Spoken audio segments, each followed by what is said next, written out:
Not long ago, Finnish President Alexander Stubb, as if suddenly possessed by some inexplicable force, made an astonishing sensational speech at the United Nations. On behalf of the Finnish government, he grandly presented three incredible suggestions to the United Nations. First, he demanded that Russia be removed from the permanent members of the United Nations Security Council. Second, he groundlessly claimed that China's status as a permanent member had given it excessive international power and thus proposed to abolish China's veto power. Third, he also called for increasing the total number of permanent members of the United Nations Security Council from the current 5 to 10, with the obvious intention of diluting the power of certain countries. When the remarks of the Finnish president were made public, representatives of all countries felt extremely uncomfortable. Russia is undoubtedly one of the countries that are most enraged by this speech.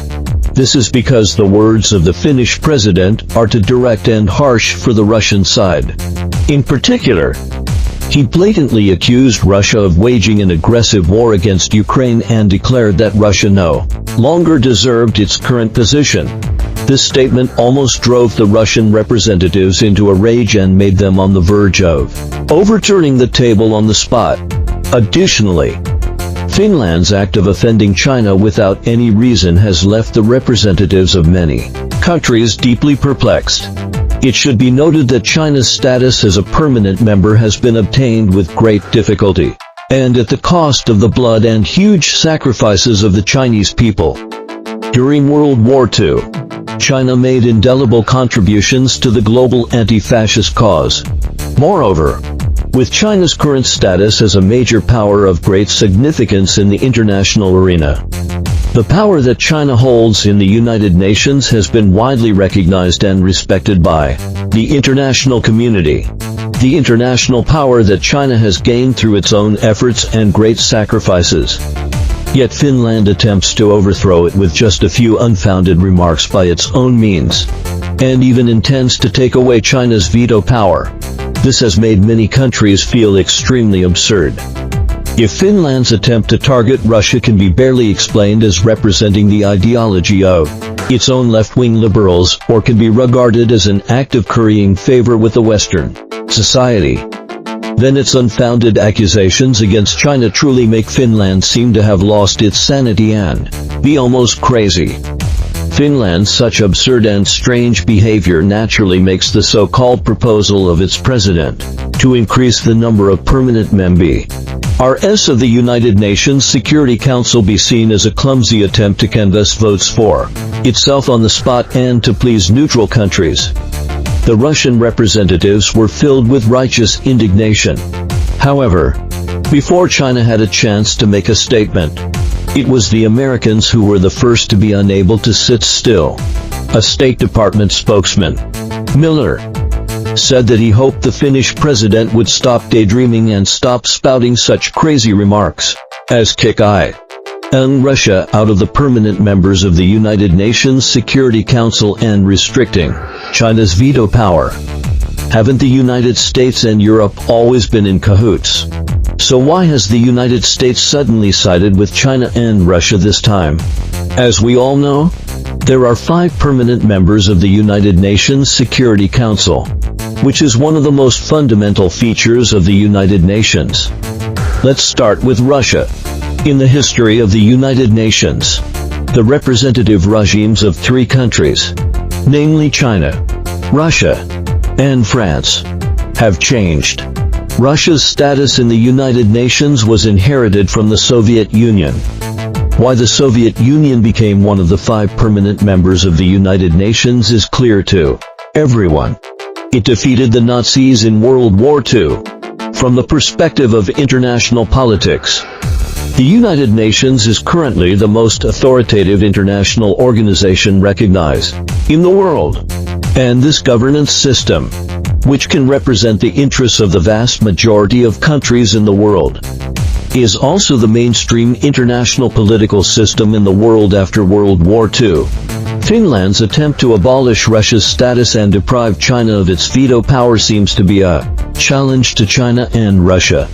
But in fact, It is an attempt by a single country to completely deny the United Nations system itself. As we all know, Finland and the Soviet Union have a long and complicated history, and the enmity between the two countries has a long history. Since the outbreak of the Russia-Ukraine conflict, Finland has been eager to join NATO, with Sweden to find the so-called backer. Currently, the hostility of Finnish society towards Russia has risen to an unprecedented level. And it seems not so surprising that the Finnish president made those remarks if we trace back the history carefully. Finland was once annexed by Sweden in the 13th century. Later, the Tsarist Russia conquered the Kingdom of Sweden, which enabled the Grand Duchy of Finland to obtain a certain degree of independence. It can be said that the Tsarist Russian Empire indirectly rescued Finland from Swedish rule. It was not until the fall of the Tsarist Russia that Finland redrew the border with Russia and became an independent country. Since then, on the eve of World War II, Finland colluded with Germany, which deeply worried the Soviet Union that the country would be used by the Nazis. So, Stalin launched a war against Finland, and since then the two countries have completely formed a feud. But ultimately, in the eyes of the Soviets at that time, although the Soviet Union itself also signed a non-aggression pact with the Nazis, the cooperation between the Finns and the Germans was a completely different matter for the Soviet Union in nature. The Finns do not understand these. Since its independence, Finland has suffered from persecution paranoia of being annexed by Russia again. Now, when joining NATO, one of the most crucial reasons for the Finnish government to persuade the public is the fear that Russia will launch an aggressive war against Finland. It can be seen that Finland has never recovered from this persecution paranoia since it got it. As for why Finland targets China, it actually has a great deal to do with the Taiwan issue. Since Lai Ching-te came to power, it is obvious from his remarks in various occasions that this new leader of the Taiwan region is leading Taiwan onto an extremely dangerous road of no return. We have taken a large number of measures to fully prevent Taiwan from taking extreme actions, including conducting various military exercises and repeatedly clarifying our position in diplomatic occasions. Countries like Finland have always been keen to oppose China on the Taiwan issue. Not long ago, the only 9 so-called diplomatic allies of the Taiwan region even jointly wrote a letter to the Secretary General of the United Nations, attempting to make the United Nations re-examine the status of Taiwan. It can be seen that in the international community, these countries and regions that make trouble on the Taiwan issue are clearly a reactionary force. And Finland is one of them. The United States has always had differences and competitions with China and Russia in many fields, and the relationship is rather complex. However, this time it did not side with Finland. The main reasons are as follows. First, Finland wants to challenge the international order, and this is intolerable for the United States.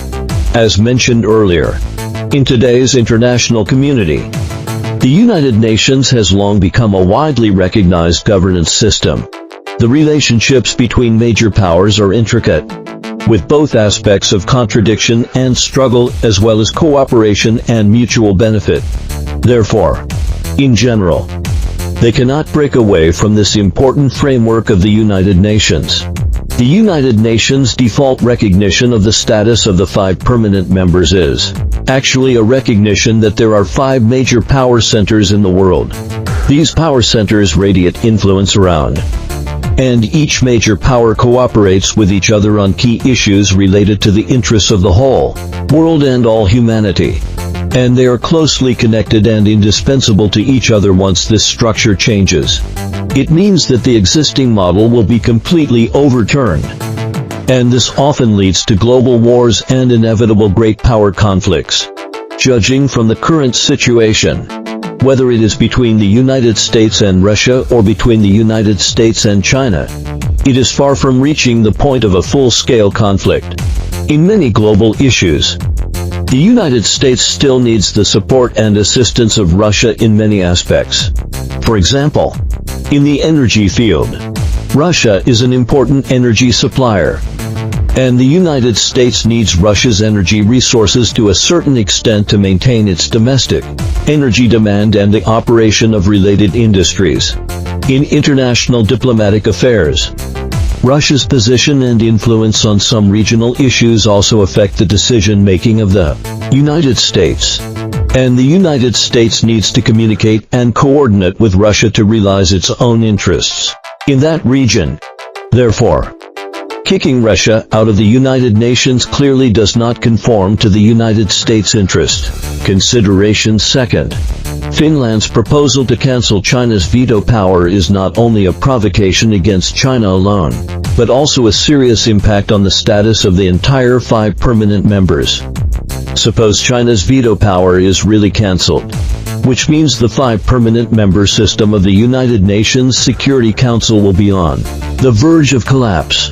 The damaged interests are not only those of China. After all, how long can the United States' own veto power last?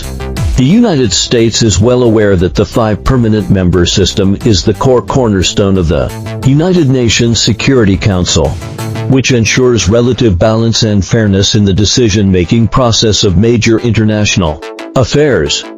Once this system is damaged, the decision-making mechanism of the Security Council will fall into a chaotic state, and the United States will find it difficult to smoothly safeguard its own interests and implement its foreign policies on an international stage lacking effective order. For example, in the formulation of international trade rules, the United States needs to use the authority of the Security Council to coordinate the positions of various countries and ensure its dominant position in global trade. If the Security Council loses its credibility due to the destruction of the system, the United States will face greater resistance when promoting trade policies that are in line with its own interests. In issues such as global climate governance, the United States also needs to cooperate and negotiate with other major powers within the framework of the Security Council.